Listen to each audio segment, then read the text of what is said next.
எனக்கு ஒரு பொருளையேனும் வழங்குவோரது புகழையே உலகம் போற்றுகிறது ஆதலால்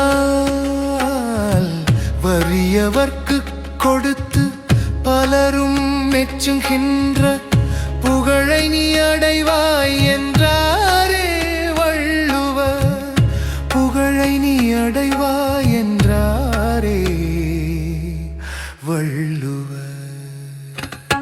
எந்த துறையில் ஈடுபட்டாலும் அதில் புகழுடன் விளங்க வேண்டும் இல்லையே. அந்த துறையில் ஈடுபடாமல் இருப்பதே நல்லது என்று ஓர் கருத்தையும் சுட்டிக்காட்டி, மண்ணுலகில் பிறந்தால் புகழுண்டாக பிறக்க வேண்டும் இல்லையே. பிறவாதிருத்தல் நன்று என்று கூறி புகழை புகழ்ந்தாரே அவர்.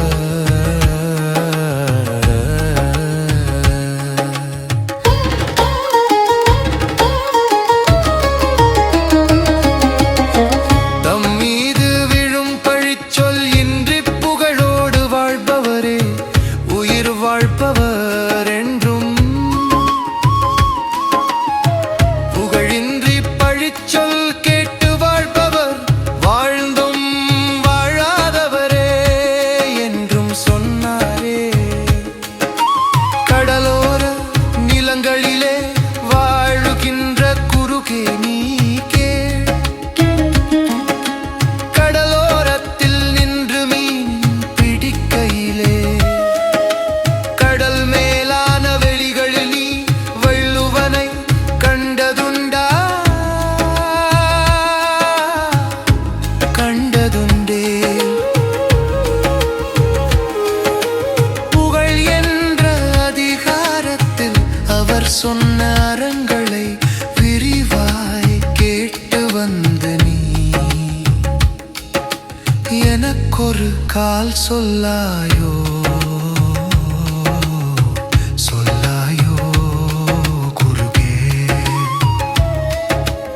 எனக்கொரு கால் சொல்லாயோ.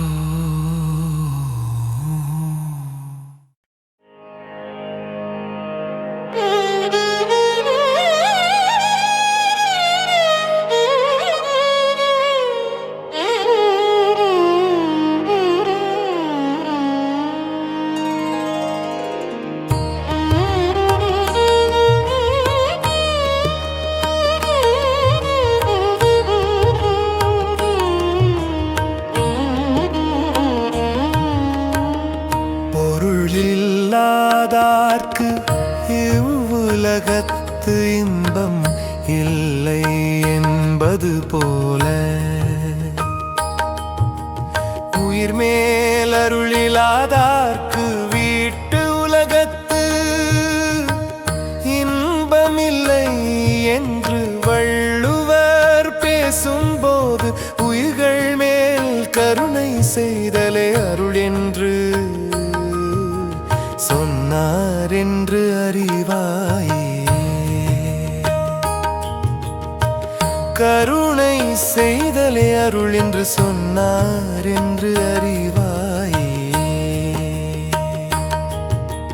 மரமோ விலங்கோ மனிதரோ தேவரோ எவராயினும் மண்ணுயிர்க்கு நேசங்காட்டி அன்புடையராதலே அருள் என்று வள்ளுவன் சொன்னான் என்று உய்த்துணர்வாயே. வள்ளுவன் சொன்னான் என்று உய்த்துணர்வாயே.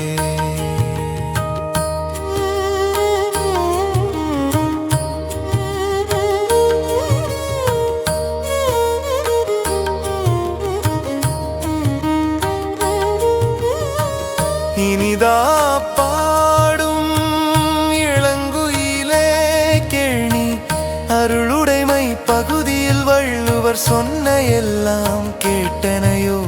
பறந்து செல்லும் இடம் எல்லாம் அவர் கருத்தை கூறியே நீ மீண்டும் இங்கே வருவாயே.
மனத்தை அடக்கும் வல்லமை இல்லாதவன் மேற்கொண்ட தவக்கோலம் ஆனது. புலியின் தோலை போர்த்திக் கொண்டு பயிரை மேயும் பசுவினை போன்றது.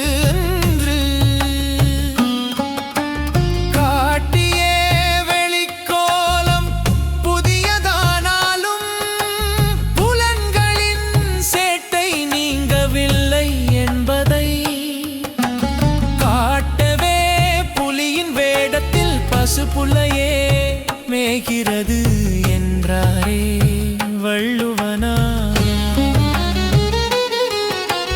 புலியின் வேடத்தில் பசுப்புள்ளையே மேய்கிறது என்றாரே வள்ளுவனார்.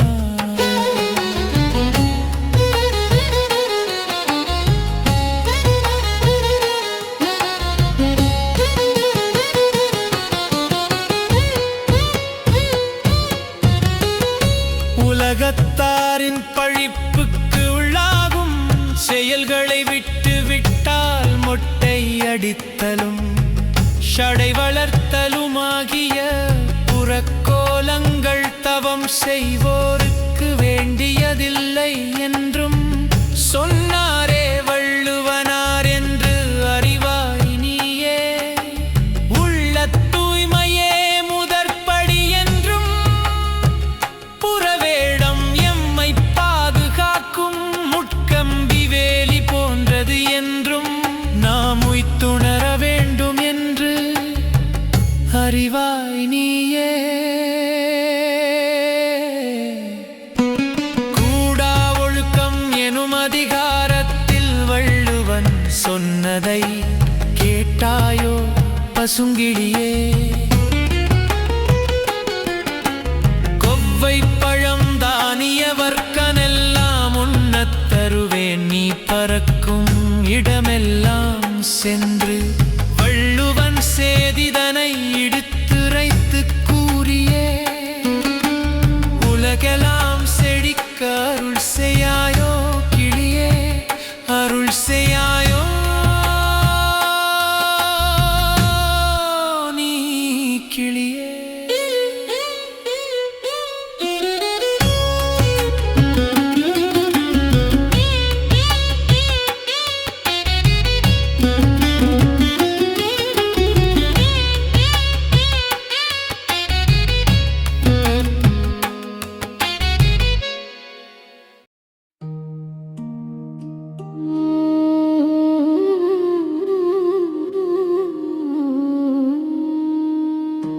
களவினால் வரும் தீமைகள் பற்றி கள்ளாமை என்னும் அதிகாரம் அதனில் சொன்ன வள்ளுவனார் தனது 2ஆம் குறளில் அடுத்தவர் பொருளை அவருக்கு தெரியாமல் திருடுவோம் என்று மனத்தால் நினைப்பதும் கூட தீயதே என்றார் என்று அறிவோமே நாங்கள்.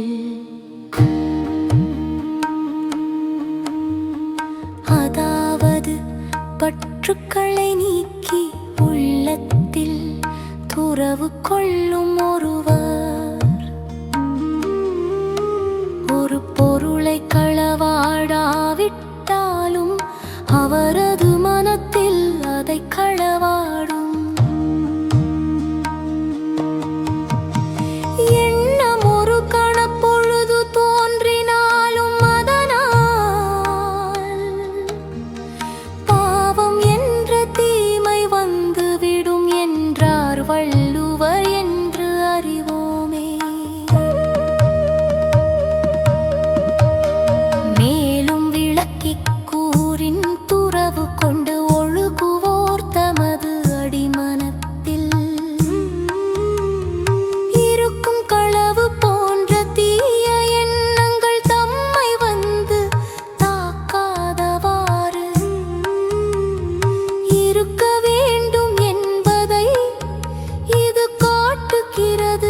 உண்மை என்றும் மெய்மை என்றும்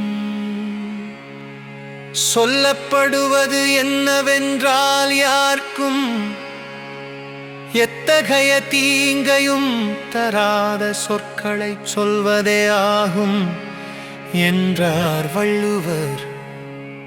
தீங்கு தருமாயின் அது பொய்மை என்று அறியப்படும் என்று உணர்வோமே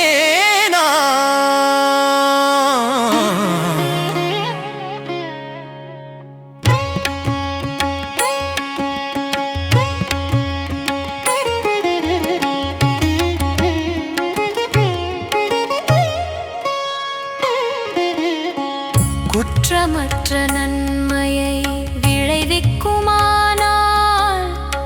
பொய்யான சொல்லும் கூட வாய்மை என்ற இடத்தில் வைக்கப்படும் என்றாரே வள்ளுவர். குற்றமற்ற நன்மை எனப்படுவது நடக்கவிருக்கும் ஒரு இறப்பு பற்றியதாகவோ அன்றி பெரும் துன்பம் பற்றியதாகவோ இருக்கும் சூழலில் பொய் சொல்வதா ஏற்படும் உடனடி நன்மையை குறிப்பதாகும் என்று அறிவாயே நீ. பொய் என்று உள்ளம் உணர்த்துவதை பிறர் அறிய மாட்டார்கள் என்று கருதி பொய் சொல்ல வேண்டாம் என்றும் சொன்னால் அதை பொய் என்று உலகு அறிய நேரும் போது தன் மனமே தன்னை சுடும் என்றும் மனமுரைத்தாரே அவர். உள்ளம் அறிய பொய் சொல்லாமல் ஒருவன் வாழ்ந்தால் அவனது அறத்தின் பெருமையை கண்டு உயர்ந்தவர்கள் அவனையே நினைப்பர் என்றாரே அவர். பொய் கூறாது ஒழுகுவதாவது மெய் கூறி ஒழுகுவதாகும் என்று அறிவோம் நாம்.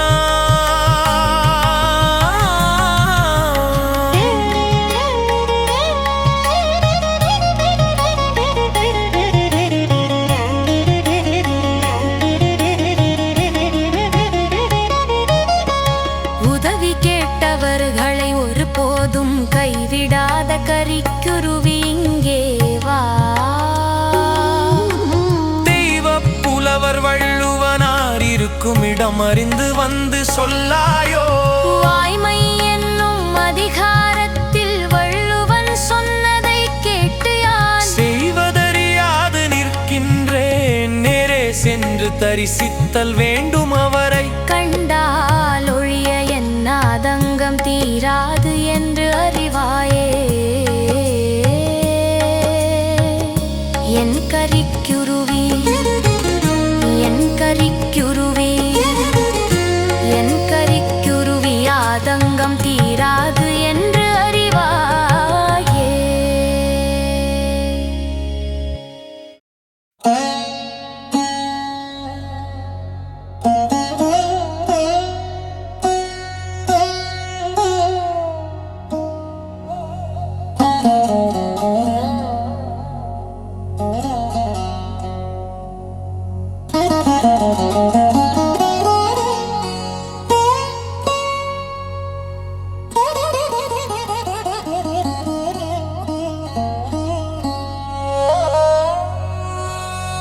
மனத்தோடு பொருந்த உண்மை பேசுகிற ஒருவன்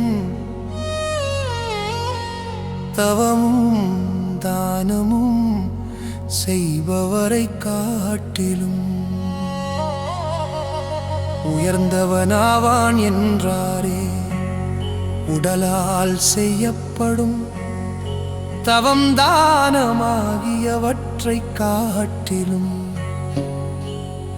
மனம் வாக்கு ஆகியவை ஒற்றுமைப்பட வாழ்வது உயர்ந்தது என்றதே அதன் உட்பொருளாகும்.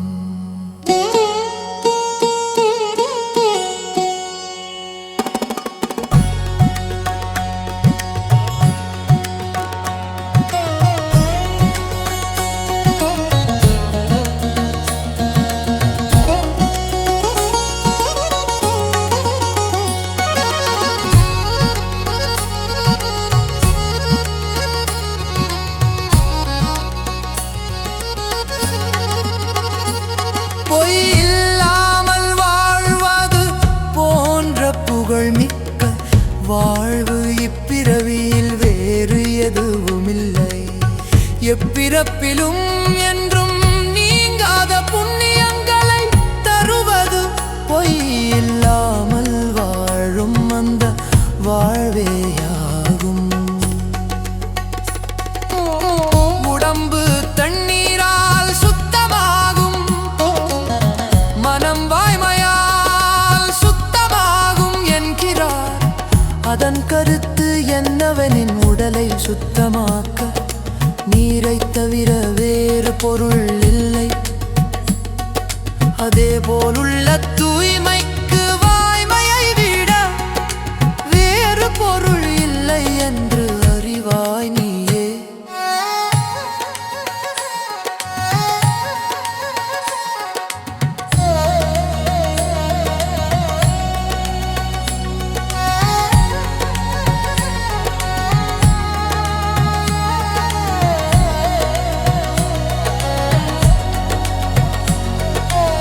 சிறந்தவை என்றுதான் கண்டு அறிந்த நூல்களுள் சொல்லப்பட்டவற்றுள் உண்மையை விட நல்லதாக சொல்லப்பட்ட அறம் வேறு ஒன்றும் இல்லை என்று வள்ளுவர் மனந்திருந்தாரே என்று அறி. உதவி கேட்டவர்களை ஒரு போதும் கைவிடாத கரிக்குருவி இங்கே வா. தெய்வப் புலவர் வள்ளுவனார் இருக்கும் இடம் அறிந்து வந்து சொல்லாயோ. வாய்மை என்னும் அதிகாரத்தில் வள்ளுவன் சொன்னதை கேட்டு யான் செய்வதறியாது நிற்கின்றேன். நேரே சென்று தரிசித்தல் வேண்டும் அவரை. கண்டாலொழிய என் ஆதங்கம் தீராது என்று அறிவாயே என்